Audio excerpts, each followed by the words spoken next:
Welcome everybody to Juxtapose. This is the fourth edition of Juxtapose, and at Juxtapose we always ask the question, are you the elephant in your own room? Today I want to tackle a very special topic. I have a very wonderful guest with me, a man who I'll tell you a lot about later, but I wish to ask a couple of questions. And first of all, it is said that we all run the race of life, with some getting a jump start, others were taken along the way, and yet some not even starting at all. Is it just a question of fate, luck, or purposefulness? Is success for everybody? Is there a reason why many would fall off along the way, and yet others would outshine everyone? People say there's such a thing as a success mindset. The good book even says, as a man thinketh, so is he. And the question we want to ask ourselves today is, what can we do to get successful? Why do we need to know ourselves? I have Dr. Isaac Newman Arthur. Doc, hi. Yeah, hello. Good evening. Good evening, Doc. Welcome to Juxtapose. Doc, tell us about yourself. I didn't hear what he said. Tell us about yourself. Oh, hey. So I'm Isaac Numanata, and Okay. I'm a medical doctor and also specialized in clinical psychology. Wow. And currently I work with University of Professional Studies, their clinic, and I do some part-time, teaching here and there, the medical school, family health, and also Daniel Institute. It's a Bible, it's a ministry-related school, and the medical school. Then also, generally, I'm into other things like carpentry and graphics and all that. I'm sure that'll be a subject for another day. Great. So, Doc, let's just cut to the chase. Is success for everyone? Is it possible for anyone, anywhere to be successful? And what is success at all? Yeah, I think that all of us have the potential to succeed, but it is not everybody who is ready to succeed. I think that's what creates the difference. So everybody who is born, who is on earth, has that inner potential, inner ability to succeed. And we actually succeed.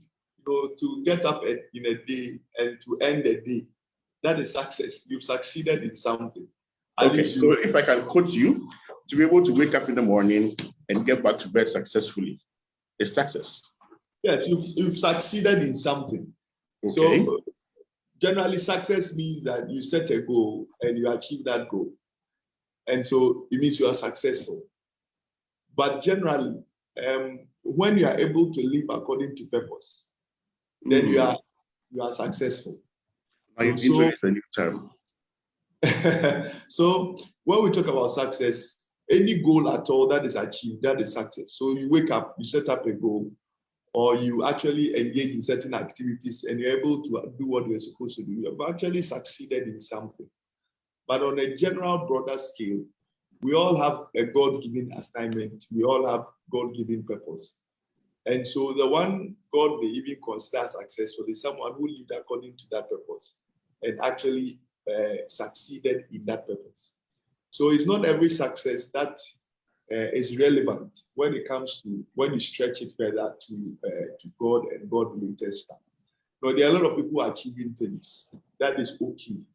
But true success comes when whatever you achieve has both earthly and eternal relevance. What it means is that you become relevant on earth and even after death. Then also when you shift into eternity, you are relevant. That is the greatest and the ultimate success, is when you can be earthly and eternally relevant and be able to achieve what you were destined to achieve. That is the ultimate success. But when you're able to set up goals, daily goals, and you're able to meet those goals, regardless of what it is, you've had some successes. So that's why I said when you're able to wake up and end a day, achieving one or two things. You are on a certain level of success. So the success is on different levels, and the ultimate has to do with when you become ethically and internally relevant. That is the ultimate success. Because after all is said and done, you need to actually be relevant in those realms, both ethically and internal relevance.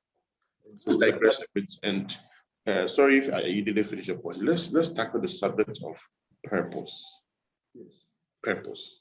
How do you define purpose? So there are a lot of definitions. There are a lot of people who actually have different definitions about what purpose is. But the moment purpose shows up, it means that the person fulfilling that purpose that they did not determine it. The moment you mention purpose, it means that there is always something that is beyond you. And what is beyond you was determined by someone who was beyond you. And because we are not created, we didn't create ourselves, or we don't exist. We didn't just come into existence by ourselves, and there is a creator. Then it means that creator's intent for creating you is the purpose. Whether you know it or not, or what you do is also another thing. So when you are able to fulfill the reason why you exist, that is purpose. So purpose is in four definitions. One, living according to the reason why you exist. And that reason was predetermined by the creator. So a lot of people are actually existing, doing things that is worthwhile, but not according to a certain plan that was predetermined. So for example, you have a phone, like my phone, which I'm using for this session, or you have, what do you call it? This power bank. This power bank was created, and the person who created this power bank had an intent, and the power bank exists to fulfill that intent. The moment, and that is what it is wired for. It is wired for that intent. So the power bank in itself has the potential of achieving the intentions of the creator. And so the moment you mention purpose, a creator comes to mind. Someone beyond you as a person comes to mind, because you don't exist for yourself. That is the first thing. Secondly, purpose also is the details of your existence.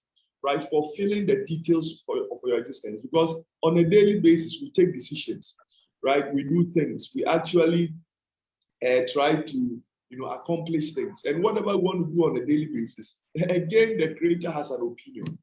So, for example, if you read Jeremiah chapter 29, verse 11, it says, "For I know the thoughts and plans I have for you." So, God has a thinking about everything on a daily basis. So when you actually seek his opinion about things and you live according to those opinions, you are fulfilling purpose. So the first one I talked about is that there's a general reason. Yes, there's a general reason. So you were born to be this, you were born to be that. And that reason is predetermined by God. And there are a lot of scriptures for it. Ephesians chapter 2, verse 10 says, "We are God's workmanship, created in Christ Jesus for good work, which God predestined that we should work them finish." The second one is fulfilling on a daily basis God's intentions for your life, God's opinions for your life. So all topics on earth, right? All topics on earth, if you actually are able to seek God's opinion about those topics and live according to, you are fulfilling purpose. 3, purpose is what you were created to become and do. Become and do. The moment purpose comes to mind, people think about activities, doing this or achieving this and that. But first of all, God makes you to become something so that you can do something. So that is where process comes in, right? You actually, it makes you something so that you can do something.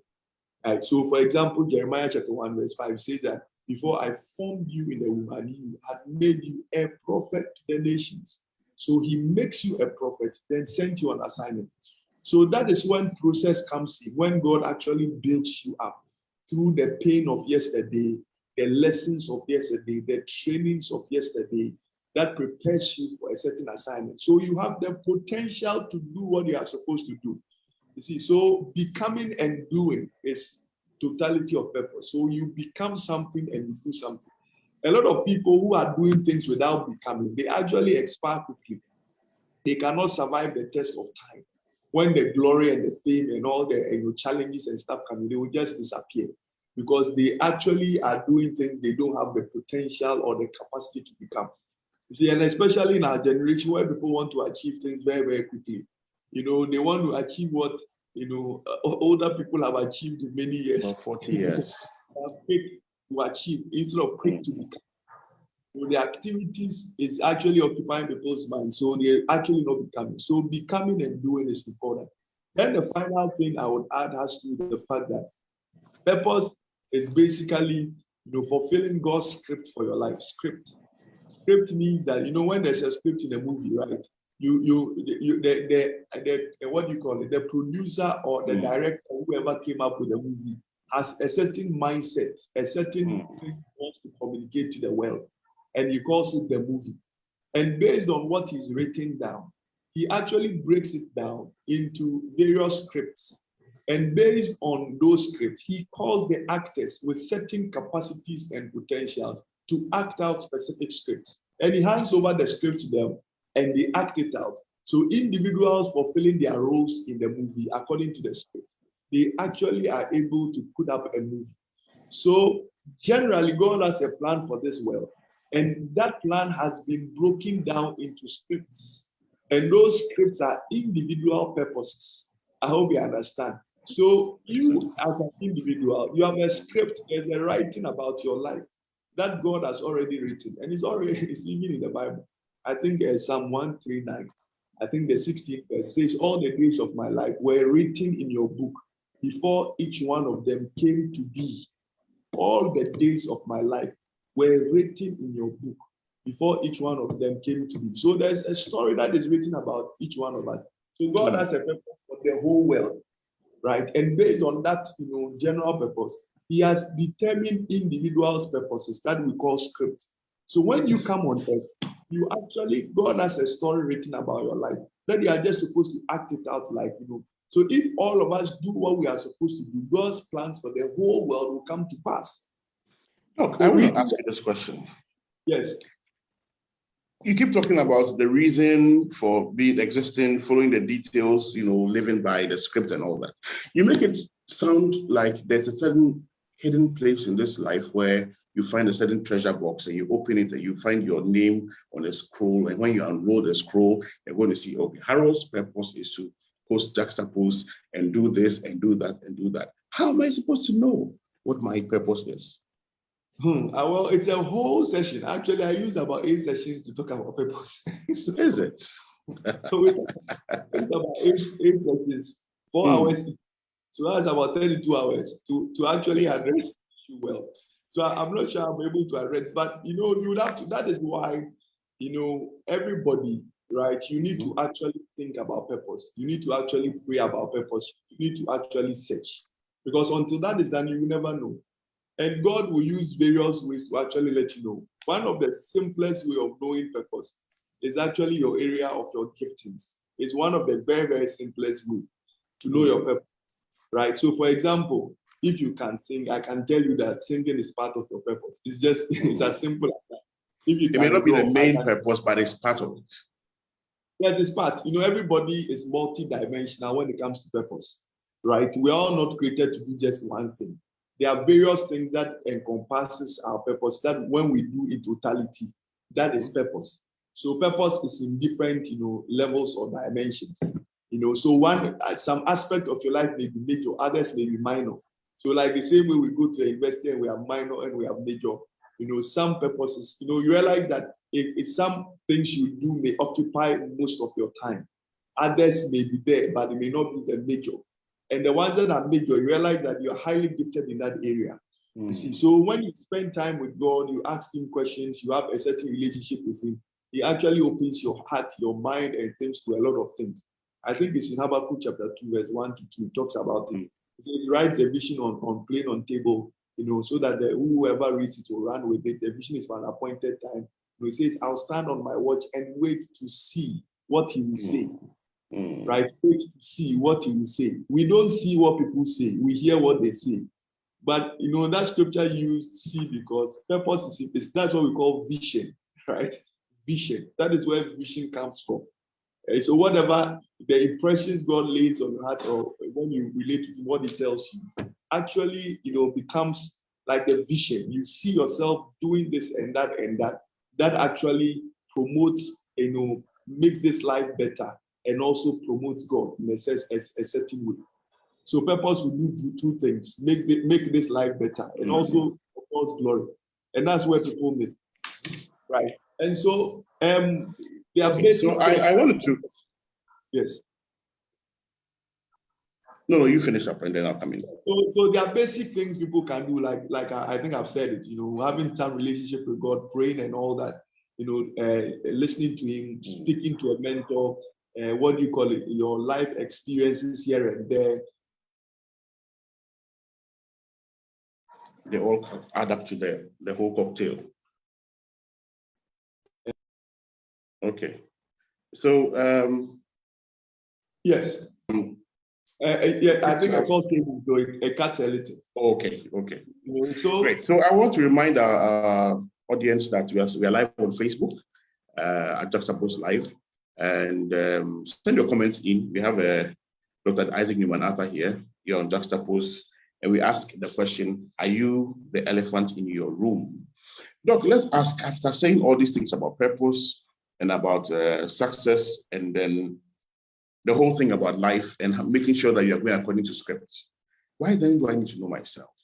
Why is it so important to know myself? So the discovery, you see, your purpose, you were created for a purpose, and that purpose, necessitated a certain potential, right? So you are wired or empowered to fulfill a certain purpose. And that empowerment, who you are and what you can do, who you are and what you can do is your potential.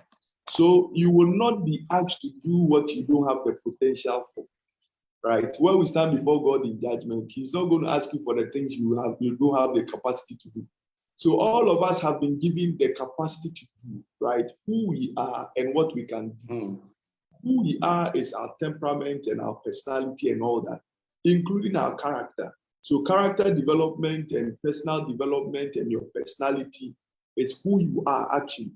Then what you can do is your talents and your gifts, your talent and spiritual gifts. Like the two of them are different. Talent is what you were born with naturally. So when you are born as a human being, you have some talent. So people can sing, draw, write, speak, do all those things. It's talent. Then spiritual gifts come with your new birth when you become born again as a Christian, right? There are higher dimensions of giftings that the Bible talks about as spiritual gifts. So who you are encompasses your personality, it encompasses your character, and some other things you develop, the things you develop about your own life to become a better version of yourself. When you grow, you mature, you're actually developing a certain capacity. Then also your potential in terms of your talents and spiritual gifts and stuff like that. And so the two of them is who you are actually as a person and what you can do. Until you know that, you can never be effective in this life, make any impact in this life, be different and rise in this life. It becomes difficult. The problem is that a lot of people are doing what they don't have the capacity to do. A lot of people are where they don't have the potential to be there. A lot of people are in opportunities that is actually messing their existence up because those opportunities they had actually does not maximize who they are and use their, the fullness of what they can do.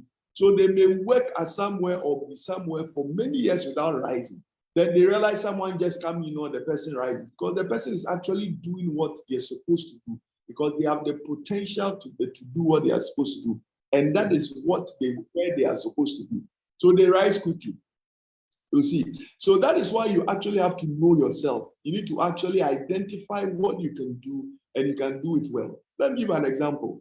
There's a lady I met sometime last year who university student, almost finishing, who I met and I realized that no, it's something she could do. I asked her, she said she could do hair. Right? She said she could do hair. And she learned it about a month or so, 1 or 2 sessions with someone. Finished. Now she's like somehow has been doing it for 10 years. Just over a month or so, because she has the gift. She has the gift to do it. So for someone like that with that gift, it's so easy. You cannot go learn someone who is gifted for, there are people, okay, let me see. Maybe that's the difference between Messi and Ronaldo. You really want to go there. It's just like saying Ketasco and Prempe and then Frisek. Yeah, I won't go there. I won't go there. Let me just say it. No, on a lighter note, let me say it. Ronaldo looks like a trained product. Messi looks like a natural product. Ronaldo looks like a trained machine. But Messi, there's something about Messi that looks like he's more gifted than Ronaldo. They are all very good scorers. Very debatable. But when it comes to well, that is up to you. After this session, I'm going to my house. We can debate afterwards. But I'm just trying to say that look at someone like Ronaldinho. Ronaldinho is very, very gifted. You can't, and it comes natural. You get what I'm saying? It's something so a lot of people are actually doing things that they are not gifted for just because they have not yet discovered who they are. And that is one point. And they've not developed who they are. The discovery is one phase, developing is one stage, and using who you are is also another thing. And all of them have to actually come to pass before you can actually shine. Otherwise, you will really struggle with this life. You will really struggle. No matter where they put you, you are going to really struggle. And especially in our part of the world, there are a lot of people in places where they are not supposed to be. And they actually are a nuisance. They actually cause the problems in those places. No. You're talking about discovering, developing, and I've given another D called deploying. Now, I want to ask, in all the career guidance we've had from school, from parents, family, etc., all they keep telling us is, the family side keep saying, go and find your dream, go and pursue your dream, whatever you've decided to be, go and do it. On the corporate side of things, you say, find something that you find exciting, that you don't see it as a chore, and then you'd be successful at it. What are you saying differently about this? Well, I would say that it's really not about just trying to find and find. It's about pausing and taking a certain decision based on a relationship with God. That is what I'll add. All those things are okay, but like I said, it always starts from there. It starts from, because that's why there's a manual, right? Every item or every gadget you ever find has a manual from the manufacturer. And sometimes we abuse the gadget and we realize we're struggling, then we go to the manual. And now, for example, when you actually want, what do you call it? When you want to learn new things, about a certain product, you go to YouTube and type, and they are going to give you what is the manual. So what I will add to all those things is that everybody at some point in your life would have to make a consideration about God and what he thinks about your life. That determination is what sets you on a certain kind of, pedestal that guarantees earthly and eternal relevance. That is what I'll add. So finding out what you love and all the things you can do and all those things, it's all part of the discovery process. But at some point, you need to pause and ask the creator of the universe, why do I exist? And seek those answers. And that is what I'll add. Back to knowing myself. I've lived with myself for a number of decades. I know what I look like in the mirror. When I see myself, I'll know. There's no one else, I'm told, who has my fingerprint or my DNA. What else do I need to become successful, to increase my net worth, to be a shining star, to be the GOAT, as we call it? Well, let me mention just three things, right? One, you need capacity. Like I said, capacity. You develop capacity. Capacity to actually be effective in what you do. So whatever you think you were gifted for, you were created for, you need to develop capacity for it. So for example, the things I'm doing purpose, I can share on purpose for 32 hours without looking to any book, actually. Because over the years, I've been talking about purpose for many years now, right? And I've gone for a lot of trainings and a lot of, seminars and all kinds of programs. So you develop capacity in your area that you think you. Look, for some of us who are musically inclined, for those of us who are musically inclined, we believe that practice doesn't make us perfect, makes us the best. The more we practice, the more we become familiar with the instrument and all that. Are you talking about just ordinary practice, or there's something more when you're talking about building capacity? Yeah, so actually being the best, like learning to be the best. You can't, there is no mediocrity. Okay, we seem to have lost Doc. He mentioned capacity. I'll go by a couple of things Doc has said so far. He said success involves setting goals and achieving them. But the success in life is more than that. Success starts from knowing who has created you and then going according to his scripts. And if you Sorry. Back, don't worry. It's one of those things. Sorry. Sometimes calls him, comes in here and there. Sorry. So you need capacity. You can't be mediocre and rise. It's not possible. Right? Okay. You can't be mediocre. So develop capacity, read, gain knowledge. Apply wisdom. Learn from mentors, from books, from things. You need to actually, build that capacity. 2, or competence, capacity or competence. You need that. Nobody employs an incompetent person. Even God doesn't. God doesn't. Some people say that God does not call the qualified. He qualifies the called. It's not true. It's nowhere in the Bible. God does not call the qualified. He qualifies the called. It's not true. That's not what the Bible says. There is nobody God called who is not qualified. Check everybody God calls a CV. Check even David. When you read First Samuel chapter 16 verse 18, he says, and one of the servants said, "I've seen the son of Jesse, who is a skillful in playing, a man of valor, man of war, who is prudent in speech, and a handsome person, and God is with him." No, that is David's CV. No, look at. So there should be something unique about you. You should have built your capacity to the point where you're outstanding, like Ronaldo. Even God does not use unqualified people. He doesn't. So he does not call the perfect, but the qualified, and he perfects them on the job. That is it. So God calls the qualified and perfects them. He does not call the unqualified. You need to be qualified for the job. There are a lot of people who cannot be used by God, finish, because they don't have the competency for it. You can't be asked to go give a speech if you can't give a speech. It's as simple as that. And through Moses was prepared in the desert for 40 years so that he can lead the Israelites to the desert. Joseph had to go through the process before he became prime minister. David had to wait for almost 13 or so years before he became king. Not even 30, about 23 years before he became king. Though he was anointed, he needed to be repaired. Paul's CV cried is even more than we can think about. Like anybody, there's nobody God called who was not qualified. For competence is important, but you may not be perfect. Okay. So let me ask you this question. Building capacity, building competence, becoming the best, being the good. In what area am I building the capacity in when I'm now trying to discover myself, when I'm now trying to know myself?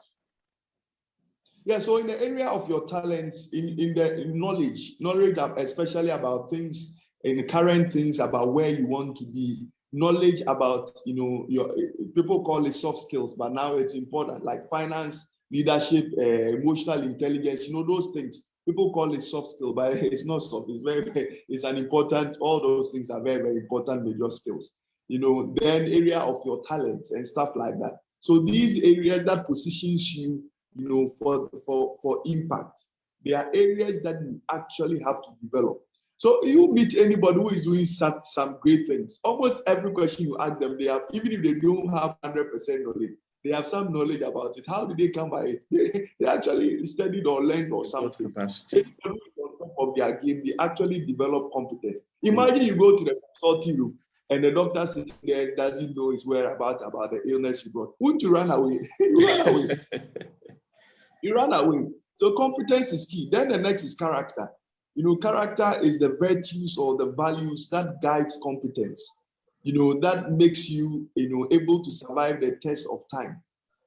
Character is what endures, is the enduring, quality that you need to actually progress with whatever you do. Without character, you climb and you come down very soon, because you're actually dealing with people, dealing with situations, diverse situations here and there, there are temptations here and there that you need some character to be able to actually relate to people. Interpersonal relationships, character is top. So if you have a very, very bad character, you actually cannot rise. It will be very, very difficult to rise. Look, for speaking for a large constituency, I know myself. I'm very, very, I don't take nonsense. Forgive my words. I have a very bad character. You mess up and I'll give it to you. I know myself. Why can't I rise with that? Well, I think those things are only a sign of immaturity. It's anybody who gives excuses for their flaws, they are just immature. They may have, position, but they may not have authority. The two of them are different. People are occupying positions, but they don't have authority. And they don't, they are very immature. Those who are really maturing and they're actually very, very, they know where they're going in life. They don't give excuses for their failures. They don't. They don't give excuses for their flaws. They actually accept that these are the problems and they take steps to actually deal with it. So it's no longer, okay, I'm angry. If you do, no. It's about, okay, I have anger issues. I'm working on it. Because you need to actually work on those things to be on top. To actually. So this is where knowing yourself comes in. Yes, you need to actually. So that's the last area that I wanted to talk about, apart from the competence and character. Has to do with the things that you actually have to change. So change the things you have to change. So that's 3 C's. Yes, to be able to make progress. Because those things that you give excuses for, they are the things that are going to slow you down or delay your progress as a person. And even if you have to be successful to about 90 or 100%, it's going to be very 40, 50, or 60. You never get up there. So the things that you need to change, they are some of the things you actually have to, work on and develop, so that you can be, there's something called self-actualization, right? Maturing to a certain point in your life where, normal human elements do not move you again, where you are at a height of fulfillment, a height of, a certain life that is peaceful, that is not vengeful. Self-actualized people, they don't fight over unnecessary things, earthly things. They don't go into unnecessary conflict. They easily forgive. They have a better perspective to life. They love. They don't judge people. They are not angry. They're able to deal with their emotions, and because their self is not determined by the things around them. They actually have that capacity to deal with normal changes in life, and it doesn't affect them. They are the self-actualized people. They are very, very fulfilled in life. They don't fight over petty things, over things of this life that people are always fighting about, because they actually don't need those things to actually find fulfillment in life. And it should be everybody's goal. So anybody who gives excuses for their flaws, they are just immature, and they're actually not making progress with their lives. Thank you very much, Doc. I wish to remind us we are still live on Facebook and Juxtapose Live. If you have questions, if you have comments, suggestions, kindly bring them in. Doc, I want to take you back to something you mentioned, and you mentioned temperaments, personality types, and characters. We are all not created equally, or we're all not born equally. Some people believe in evolution. We're all not evolved, or we all didn't evolve equally. Are some people cut out to be successful in particular areas? For example, if I naturally find myself to be rash and to be giddy, as we say, will I be a good nurse or medical person? I don't know if you heard that. Yes, so temperament is it's a big thing that we can't exhaust. We can actually exhaust in this. And there are different theories and different perspectives about temperament. I think there are different, find temperament in different ways.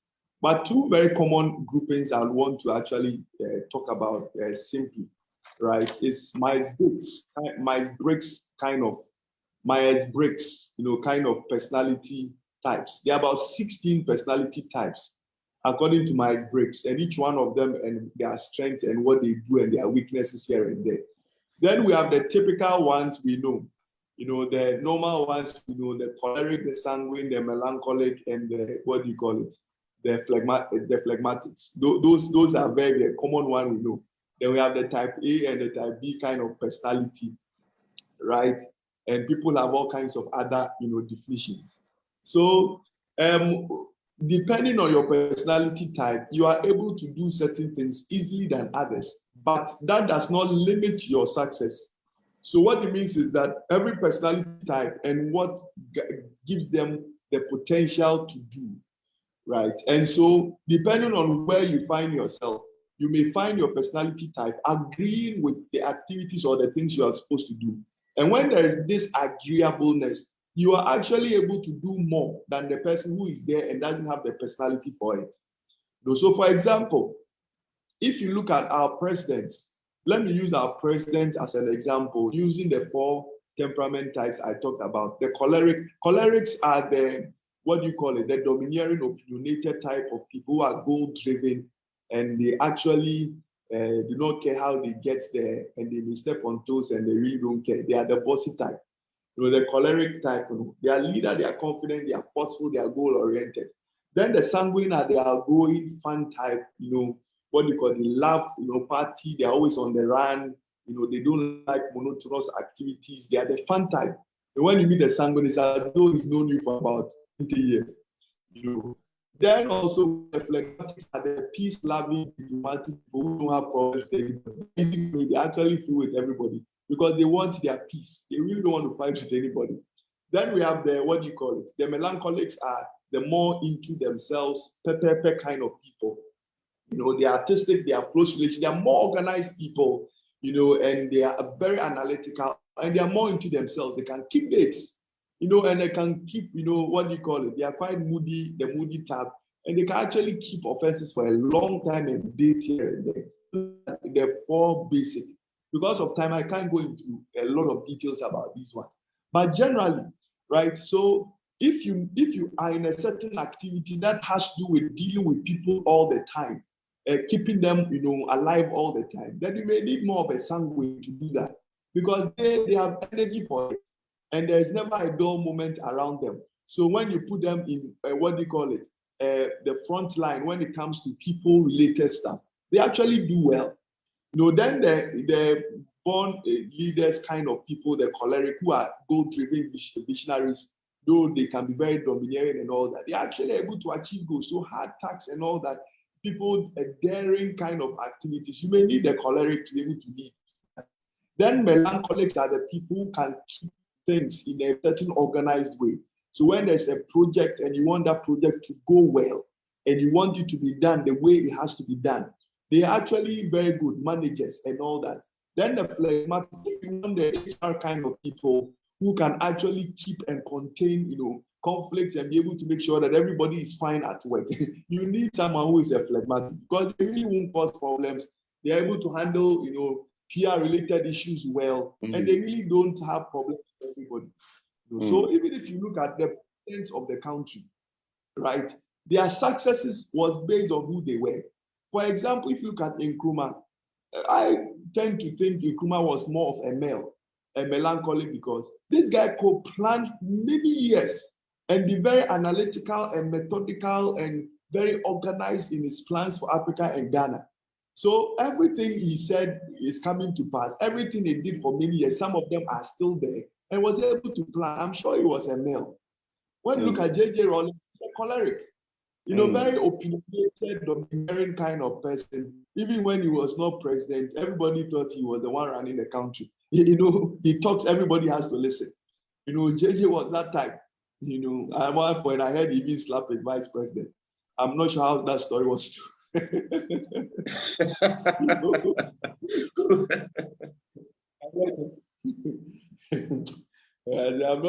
think it was true. I'm not sure. because we are live on Facebook, I have to say things. Exactly. Let's be cautious. I don't know the problem. But the JJ type of person, when he talks, everybody has to salute. He's a choleric. And for the 27 or so years he was president, you realize that a lot of things were done. If you look at most of the things that were achieved and, going to the hinterlands, and he was involved in, what do you call it? Building railways and all that. A mover, a shaker kind of person. At a 33 or so, he was able to rally all his, even commanders in the army. It wasn't an easy feat. A junior officer to be able to do a coup at that age, it's a big thing. You need a daring person, choleric person to do that. So JJ Rollins, and if you look at it, Kufuor too is more like a male. That is why policies worked well under Kufuor to some extent. So you realize the free maternal care, school feeding program, and those things, because of that kind of organized way of doing things. Then, what do you call it? The late president, Atamil's peace-loving guy, doesn't want trouble with anybody. Sometimes he's talking, it's as though he's even begging us.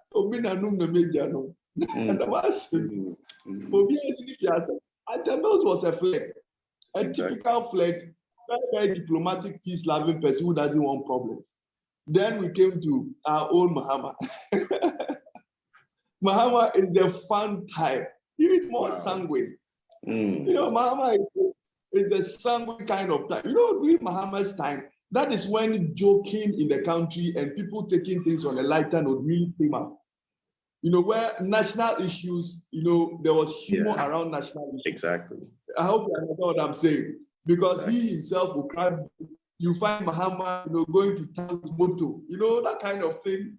And a civilian president going to wear an army dress to change that thing, But and actually, people love Mahama because of who he is, not really because of what he does. It's who he is, his person, his person. He as a person, fun-loving kind of, people kind of person. It's Mahama. Then our own Akufo-Addo is more choleric. Akufo-Addo is also more choleric. So some people may say he's arrogant and all that, but it's not like it's his personality type. And so you realize that these presidents, actually what they were able to achieve was based on who they were in terms of their personality, right? And if you go to Myers-Briggs, kind of personality 16, it's also a whole lot. We won't have time to go into that. So with the examples you've given, it actually tells me that certain roles are not designed specifically for only a particular kind of personality type, but everybody can fit in their own way. Am I right? Because we had almost all the four types there. Yes, we say certain roles will best fit certain personality types, right? Not at certain times. Yes. So, for example, like I told you, in a firm, if you need someone to actually break through and be that daring and make sure things are done, you need a choleric. In a very difficult working environment where you have several workers who really have to do the work and stuff like that, you need a choleric. If you need a manager to make sure the status quo is maintained, the project is going on, monitoring, evaluation, you need a male. If you need someone to actually be the face of the company and make sure that everybody is friend there, there is this fun inclusion activity and everything. Yes, you need a sanguine. If you need someone who would maintain PR and conflict resolution and HR, you need a flag, because they are the peace-loving diplomats who would actually make sure that there is calm and peace all the time. I hope you understand. So yes, the type of role can best fit a certain personality type. If you put a choleric in an HR position, it won't work. It will be very difficult for him to deal with the conflicts and stuff, because they can be very, very judgmental and very, very opinionated, and they can actually be the source of the conflict in the place. It will be very difficult. If you put a sanguine in a managerial role, it may not work. Because they actually, one of their weaknesses, they don't keep to in appointments. They are very, very disorganized and that kind of thing. Because one way things, they come to the office, everything has to be done a certain way every day. Oh, they'll get bored with it very soon. They'll get bored with it very soon. So but it doesn't mean they won't be successful if they find themselves in those roles. Even if they are successful, they will struggle. Mm. And the level of success would come with some difficulty. If Doc, I'm asking someone, this question. Sorry, you finish. yeah, if someone was cut out for that role, they will rise quickly, the work will easily be done, and they will get maximum results in a shorter time. I'm asking that because we are talking about being successful and all that. In a corporate environment, there's only one boss. We all get enrolled as junior officers. We climb through the levels, mid-level, senior level, going to strategic C-level. Everybody aims to be the boss one day and have their name on the wall. Are you saying because I'm not that type, I shouldn't aim for that? No, so being a boss, you can be any of the types and be a boss. But when you're a boss, you need to be able to know your limitations and actually appoint people who can fill in those limitations. Otherwise, you'll not succeed as a boss. And one of the things you don't do, especially with corporations, is that they don't look at who the person is before they appoint them. Work experience is good, but who the person is important.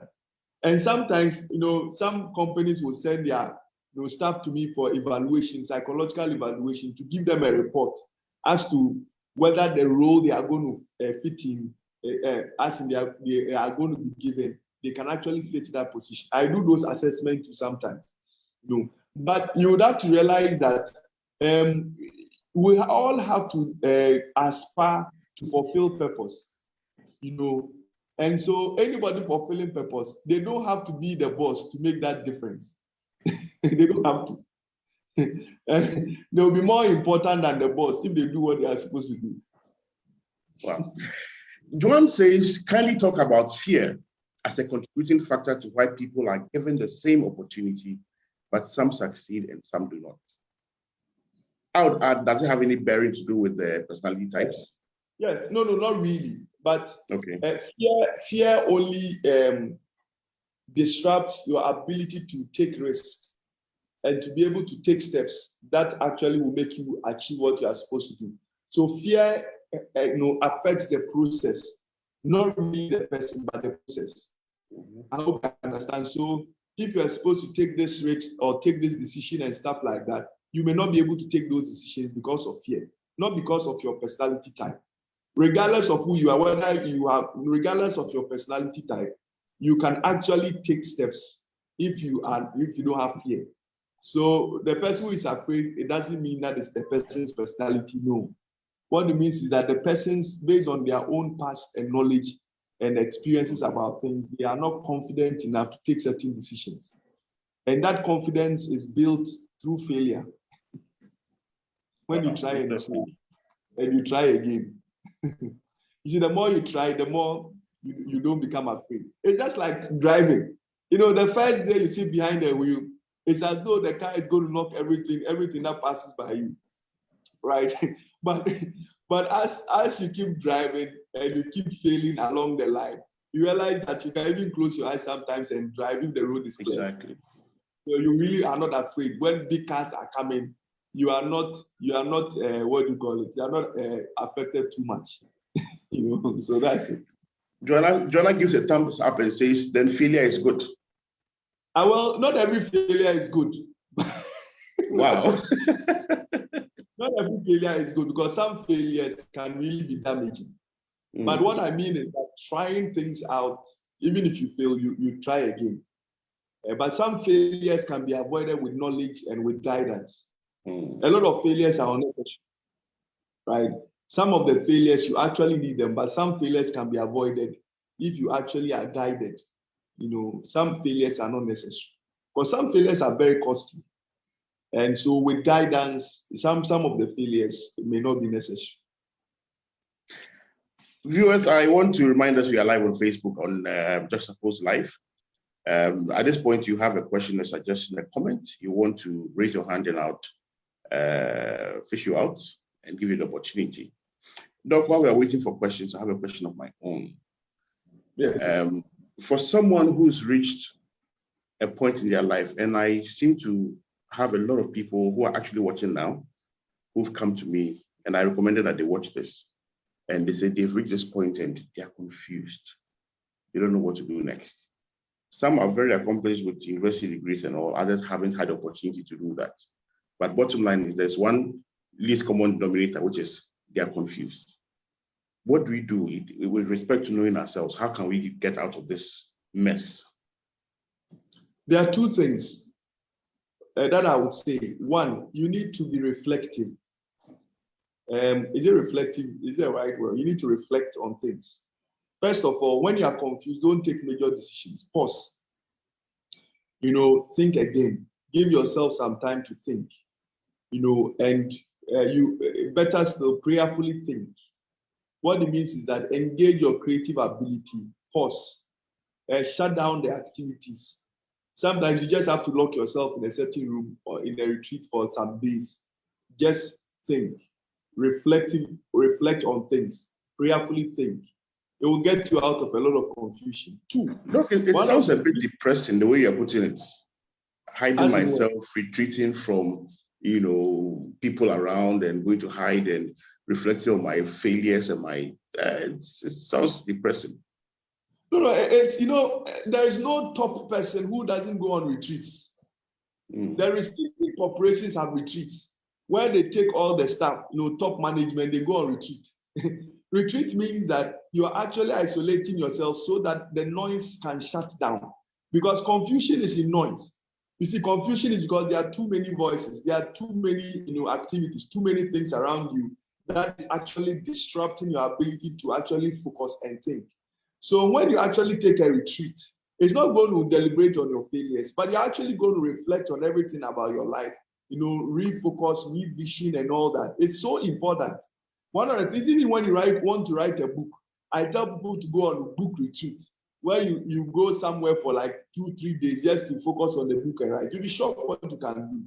See, because when there is noise, you cannot think. Confusion, the noise creates confusion. So retreat means that you're actually isolating yourself, going to think about life, going to think about the issues. And it's good when you prayerfully think. What it means that whilst you're thinking, you're praying and all that, it helps. It clarifies your visions, simply. Then the second, because this is a hands-on program, give me 3 things I should think about or reflect on while I'm doing in the reflective phase. One, reflect on the past. And when you are reflecting on your past, 2 things. You are reflecting on the past to let go of the pain and the disappointment. 2, you are reflecting on the past to learn the lessons and use the lessons as a tool for progress. So reflection, 1, the past. You are reflecting on the past to forgive and forget about the pain. And 2, you are reflecting on the past to learn lessons for future, conquest. So that is it. 2 and 3, you reflect on your potentials, the things that you can do yourself, who you are and what you can do. Sometimes I really have to think. For me, for example, there are nights that I just think about what I can do myself as a person, the potentials I have and the things, the resources I have that I can maximize. And 3, you are reflecting on the next step to take, the strategy, the plan, the strategy, and the things that you need to forecast. So 3 things. The past, your present state as a person, who you are and what you can do, and also the future, to be able to plan, strategize, and to dream. And those things you need in a certain quiet environment. Otherwise, you cannot do that. It becomes very, very difficult. You can't. So you actually have to be able to reflect. Then I said the next easiest way you can do to come out of any confusion is to seek counsel from someone who is succeeding in the area you are confused about. So if it's on relationships, seek counsel. If it's on fulfilling purpose, seek counsel. One of the things I easily do is to help people solve confusions around purpose and relationship issues. It's one of my gifts. Easily I help people deal with that very, very easily. So seek counsel is one of the easiest ways to come out of any confusion. Right. So viewers, still waiting for your questions, your comments, your suggestions. If you have nothing at all, just tell us we are doing a good job. Doc, while we are about wrapping up, still on the question of knowing yourself. I know we can't exhaust everything today. We definitely have to have another session. But let's talk about the attitude, the mindset. The attitude, the mindset. What kind of mindset and attitude should I have for this life? Life is very chaotic. Life is very loud. Life isn't fair, as people choose to say. And what kind of attitude and mindset should I have? Okay, so there is a principle in psychology that actually helps, that works. It's how a person thinks influences how they feel, and how they feel influences how they behave. You need to go back again. How you think influences how you feel, and how you feel influences how you behave. Let me give you an example. The same person in your workplace or at home you don't like, someone loves and loves dearly. So it is not the person, it is how you think about the person. It's how you think about the person. So it's really not the person. Two people may fail an exams, one will move on, another person will not move on. It depends on how they think. One person will say, I failed, I'll write again, I'll move on. The person will feel better and move on. Another person will say, oh, I failed. Why is God doing this to me? I don't think this life I'll do well. I think life is unfair. I don't think I'll move on. That person is going to actually feel terrible, and they are going to actually behave in certain ways that they are going to feel all the time. So a person's thinking is so important. Okay, you lost a relationship. I lost this relationship, no problem. Another person will come. Even if you walk that way, it's okay. I'll move on with my life. Another person, this person will move on. The next person will say, why is it that every man that comes into my life treats me that way? I don't think I was created to marry. I don't think marriage is for me. Not everybody was created to marry. All men are the same. You are just joking. That kind of thinking will take you down and down and down. So how a person thinks influences how they feel, and how they feel influences how they behave. To be able to change your story, you need to have a positive attitude and mindset about every situation in your life. It is the key to success. Being positive and hopeful about everything in your life is the key. I failed, I'll write again, I'll move on. I lost the business, I'll set up another one again, I'll move on. He walked away, another person will come. It's okay. My father died, it's painful, but life goes on. What do you call it? I was sacked from this job, I'll apply again. I lost this interview, I'll apply again. That mindset, I failed, I'll rise up and move on. That mindset is what gets people moving all the time. I lost this deal, I'll look for another deal. This opportunity slipped by, I'll move on. I'm 40, but I will still do my master's. That attitude gets people there all the time. Philippians chapter 4, verse 6 to 8, what does it say? Whatever is true, whatever is pure, whatever is of good report, whatever is honorable, whatever is lovely, whatever is praiseworthy. It says, dwell on these things. And the peace of God that surpasses all understanding will guard your heart and mind. So as an individual, throw away negativity and things that actually depresses you.